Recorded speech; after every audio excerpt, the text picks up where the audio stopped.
जी बच्चों, हाँ ठीक है। अभी मैं नेक्स्ट तुम्हारे साथ जो डिस्कशन करने जा रहा हूँ एसी जनरेटर के बारे में। ठीक है, तो एसी जनरेटर के बारे में जो हम लोगों ने पहले इलेक्ट्रोमैग्नेटिक इंडक्शन में पढ़ा हुआ है, पहले मैं तुम्हें उतना रिवाइज करवाता हूँ, फिर हम लोग एसी जनरेटर के ऊपर डिटेल में चलेंगे।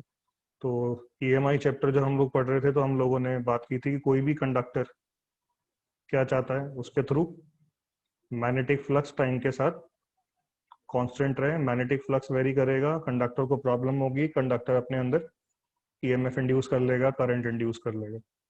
तो ध्यान दो, मैग्नेटिक फ्लक्स का formula through a conductor will be equal to B dot A B A cos theta. तो magnetic flux through a conductor को वेरी कराने के लिए हमारे पास तीन तरीके होते हैं। ठीक है, या तो हम लोग जो भी हमारा कंडक्टर है उसके अंदर जो भी मैग्नेटिक फील्ड है, कंडक्टर के थ्रू जो भी मैग्नेटिक फील्ड है उस मैग्नेटिक फील्ड को टाइम के साथ वेरी करा दें, या हम कंडक्टर का एरिया टाइम के साथ वेरी करा दें। और तीसरा तरीका क्या होता है, मैग्नेटिक फील्ड और एरिया वेक्टर के बीच का एंगल थीटा वेरी करवा दें। ठीक है, तो हमारे पास मैग्नेटिक फ्लक्स को वेरी कराने के लिए तीन तरीके हैं। ठीक है, कंडक्टर के थ्रू मैग्नेटिक फील्ड वेरी करा दो, कंडक्टर का एरिया वेरी करा दो, या कंडक्टर के एरिया वेक्टर और मैग्नेटिक फील्ड वेक्टर के बीच में एंगल थीटा वेरी करा दो। तो हमारा जो एसी जनरेटर है वो इस थर्ड पॉइंट के ऊपर काम करता है। ठीक है, एसी जनरेटर के अंदर हम एक कॉइल लेते हैं, कॉइल का एरिया वेक्टर और मैग्नेटिक फील्ड वेक्टर के बीच में एंगल थीटा को हम लोग वेरी कराते हैं। तो देखो तुम्हारे सामने मैंने यहाँ पे कॉइल ले ली है, इस कॉइल को यूनिफॉर्म मैग्नेटिक फील्ड में रख दिया which is constant with time. Magnetic field को वेरी नहीं करा रहे, इस रिंग के एरिया को, इस कॉइल के एरिया को हम वेरी नहीं करा रहे। हम मैग्नेटिक फील्ड वेक्टर और area vector of this coil के बीच में एंगल वेरी कराएंगे इस कॉइल को रोटेट करा के। ठीक है, तो मैग्नेटिक फील्ड कैसी है, इनटू द पेज। इस कॉइल का एरिया वेक्टर एरिया के परपेंडिकुलर उसको भी हम कंसिडर कर लेते हैं इनटू द पेज। तो ध्यान दो, मैग्नेटिक फील्ड वेक्टर और एरिया वेक्टर के बीच में एंगल शुरू में कितना है, शुरू में कितना है, 0। ठीक है, चलो अब जब ये कॉइल एंगुलर वेलोसिटी ओमेगा से रोटेट करेगी तो टी टाइम के अंदर, अगर मैं किसी भी टाइम टी पे बात करूं, किसी भी टी टाइम पे बात करूं, तो ये कॉइल एंगुलर वेलोसिटी ओमेगा से कितना रोटेट कर जाएगी, ओमेगा इंटू टी। ठीक है ना, कितना रोटेट कर जाएगी, ओमेगा इंटू टी। तो कॉइल हमारी एंगुलर वेलोसिटी ओमेगा से रोटेट कर रही है, टी टाइम में रोटेट कर गई ओमेगा इंटू टी, जिसके वजह से मैग्नेटिक फील्ड वेक्टर तो अभी भी इंटू द पेज ही है। पर विजुलाइज करो, जब मैं इस कॉइल को, सोचो मेरा हाथ जो है ये कॉइल है और जो मेरे हाथ में ये पेन है ये एरिया वेक्टर है। तो जब मैं इस कॉइल को ओमेगा टी से रोटेट कराऊंगा तो ध्यान दो, इसका नॉर्मल, इसका एरिया वेक्टर भी इसके साथ साथ ओमेगा टी से रोटेट कर जाएगा। तो मैग्नेटिक फील्ड और एरिया वेक्टर के बीच में एंगल शुरू में कितना है, 0। और जहां हमारा एरिया ओमेगा टी से रोटेट कर गया, मैग्नेटिक फील्ड और एरिया वेक्टर के बीच में angle omega T, magnetic flux की वैल्यू क्या हो जाएगी, B A cos theta, theta is omega T. तो तुम देख रहे हो फ्लक्स जो है टाइम के साथ वेरी होगा। फ्लक्स के वेरी होने से कंडक्टर को प्रॉब्लम, कंडक्टर अपने अंदर कर लेगा EMF induce minus D phi by D T, B A. तो कांस्टेंट कॉस ओमेगा टी का डिफरेंशिएशन क्या होगा, minus sine omega T, minus into minus plus. ठीक है ना, माइनस साइन पहले से यहाँ पे भी था, कॉस फंक्शन का differentiation minus sine omega T, minus into minus plus हो गया। चेन रूल लगा रहे हैं, पहले कॉस फंक्शन को डिफरेंशिएट किया, कॉस फंक्शन को डिफरेंशिएट करके उसके अंदर वाले फंक्शन ओमेगा टी का डिफरेंशिएशन, ओमेगा, ईएमएफ इंड्यूस हो गई ओमेगा बी ए साइन ओमेगा टी। तो ध्यान से देखो, यही वही वोल्टेज है, वही ईएमएफ है जो हमें अपने घरों में चाहिए होती है। हमारे घरों में जो वोल्टेज सप्लाई आती है, V is equal to V naught sine omega T. हमारे घर में जो वोल्टेज सप्लाई आ रही है कितने वोल्ट की होती है, 220 वोल्ट। 220 कौन सी वैल्यू होती है, आरएमएस। तो पीक वैल्यू कितनी होगी, 220 √2। फिर हमारे घरों में जो वोल्टेज सप्लाई आ रही है उसकी फ्रीक्वेंसी क्या होती है, 50 hertz. Frequency will be equal to omega upon 2 pi. तो ओमेगा की वैल्यू 100 पाई। तो ध्यान से देखो यहाँ पे ओमेगा, हम लोग कॉइल को रोटेट कराएंगे इस तरह से कि ओमेगा की वैल्यू हो जाए 100 पाई। दैट इज हम कॉइल को रोटेट कराएंगे at a frequency of 50 hertz, that is 50 cycles in 1 second, ताकि ओमेगा 100 पाई हो जाए। और ओमेगा बी और ए मैग्नेटिक फील्ड जो हम अप्लाई कर रहे हैं, कॉइल का एरिया जो हम लोग ले रहे हैं, वो इस तरीके से लेंगे कि omega B A peak value कितनी आ जाए, 220 root two, 220 RMS, peak value 220 root two. आ रहा है, समझ में आ रहा है? और फिर यही वोल्टेज सप्लाई हम अपने घरों में भेज देते हैं। समझ में आया? घरों के बाहर जो हमारे एसी जनरेटर है, जब उनको हम ऑन करते हैं तो एसी जनरेटर के अंदर क्या होती है, कॉइल लगी होती है। जैसे तुम एसी जनरेटर को ऑन करते हो, उसके अंदर एक मोटर ऑन हो जाती है। वो मोटर इस कॉइल को रोटेट कराना चालू कर देती है। ठीक है? और कॉइल मैग्नेटिक फील्ड में रखी होती है, मैग्नेट्स की हेल्प से हम लोगों ने मैग्नेटिक फील्ड प्रोड्यूस करा रखी होती है जनरेटर के अंदर। तो जहाँ ये कॉइल रोटेट करती है, इसके थ्रू फ्लक्स वेरी होने की वजह से इसमें ईएमएफ इंड्यूस, और वही ईएमएफ अपने घरों में हम सप्लाई करके अपने घर के अप्लायंसेस को ऑन कर लेते हैं। ठीक है ना? अब प्रॉब्लम क्या है भाई, इस कॉइल को हमने रोटेट करा दिया 50 हर्ट्ज की फ्रीक्वेंसी से, ओमेगा बी और ए इस तरह से चूज कर लिया कि उनका प्रोडक्ट 220 रूट टू हो गया। और अब इस कॉइल में जो ईएमएफ इंड्यूस हुई है, उसे अपने घरों में कैसे भेजें? इस कॉइल में ईएमएफ इंड्यूस तो हो गई, तो उस ईएमएफ को अपने घर में कैसे सप्लाई करें? तो हमारे घरों में सप्लाई करने के लिए हम लोग क्या दिमाग लगाते हैं? ध्यान से देखो, ये जो कॉइल होती है, इस कॉइल के अंदर हम एक छोटा सा कट दे देते हैं।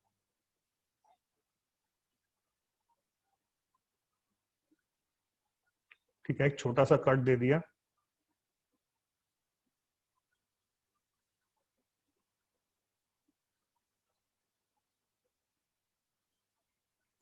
और इसके साथ देखो, ये दो मैंने इलॉन्गेटेड वायर्स एक्सटेंड कर दी।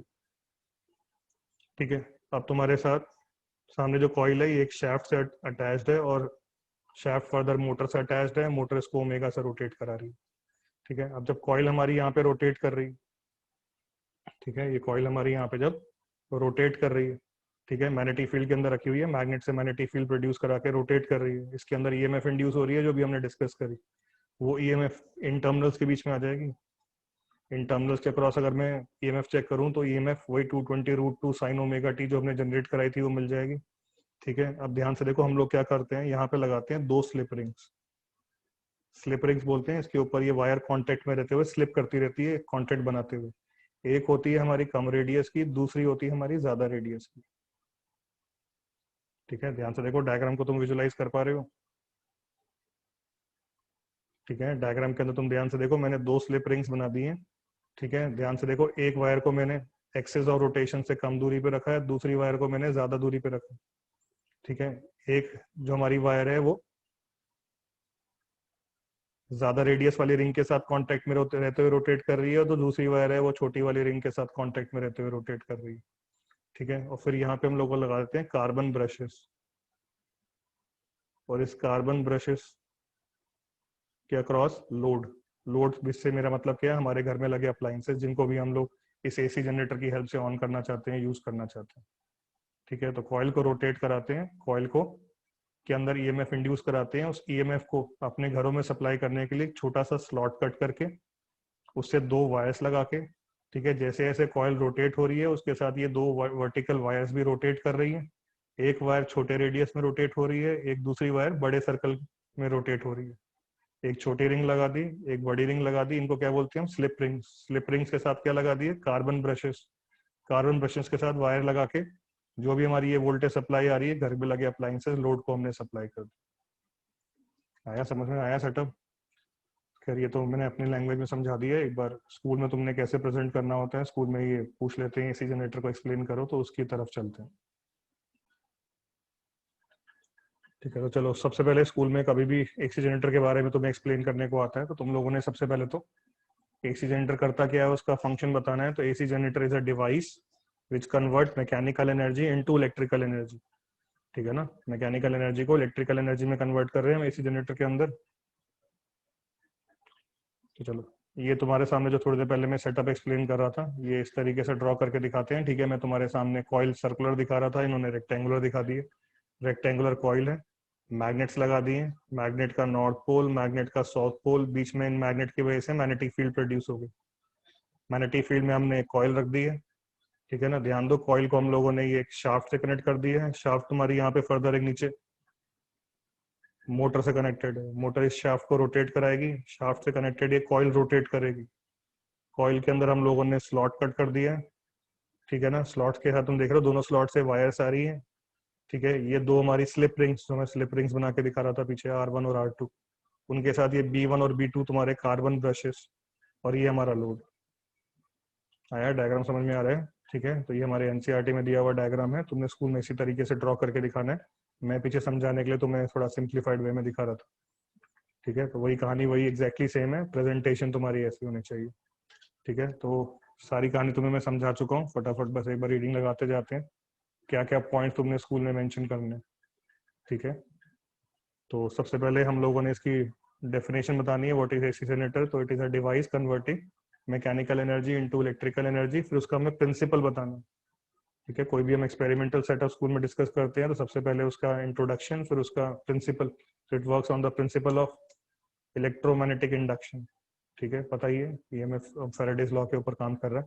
When a coil rotates in magnetic field and EMF is induced in the setup. ठीक है, वही हमारी एसी जनरेटर के अंदर जो ईएमएफ जनरेट हो रही है वही हमारे घरों में हम लोग सप्लाई कर देते हैं। कंस्ट्रक्शन तो मैं एक्सप्लेन कर ही चुका हूँ। It consist of a coil ABCD mounted on a shaft. The axis of rotation of the coil is perpendicular to the direction of magnetic field. The coil is mechanically rotated in the uniform magnetic field by some external means. ठीक है, तुम वो किसी motor से rotate करा लो, अपने हाथ से रोटेट करा लो. The end of the coil are connected to an external circuit by slip rings R1 and R2 and by carbon brushes B1 and B2.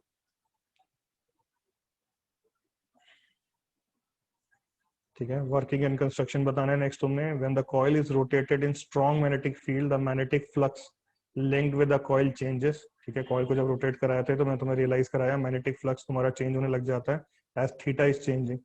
And EMF और current is induced in the coil. The direction of current is given by Fleming right hand rule. ठीक है, कभी भी निकालना हो तो हम लोग जो भी हमारे लॉज हैं पास्ट के उनको यूज करके हम इन करंट के डायरेक्शन वगैरह बता सकते हैं.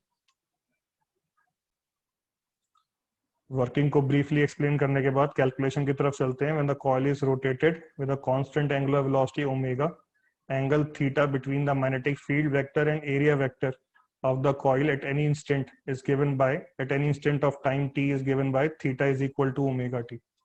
Magnetic flux link with the coil, जो लास्ट पेज पे तुम्हें कैलकुलेशन करके दिखा रहा था, फ्लक्स किसके बराबर हो जाएगा, NBA cos थीटा. थीटा को हमने रिप्लेस कर दिया ओमेगा टी से. फिर ईएमएफ निकालने के लिए हम लोगों ने क्या किया था, minus D five by D T. ठीक है, D five by D T करने से ईएमएफ की value NBA omega sine omega T. ठीक है, मैं नंबर ऑफ टर्न्स को 1 मान रहा था, ये नंबर ऑफ टर्न्स को n से दिखा रहे हैं, मान रहे हैं कि कॉइल के अंदर number of turns capital N है.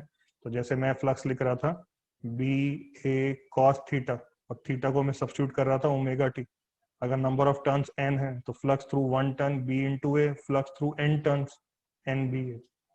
ठीक है, तो NBA cos थीटा, थीटा को हमने रिप्लेस कर दिया ओमेगा टी से डिफरेंशिएट करके, EMF induce NBA omega sine omega T. ठीक है, और NBA ओमेगा तुम्हारी इंड्यूस होने वाली ईएमएफ की पीक वैल्यू. ठीक है ना, तो तुम्हें ईएमएफ मिल गई E not sine omega T, वही ईएमएफ सप्लाई जो हमें अपने घरों में चाहिए होती है.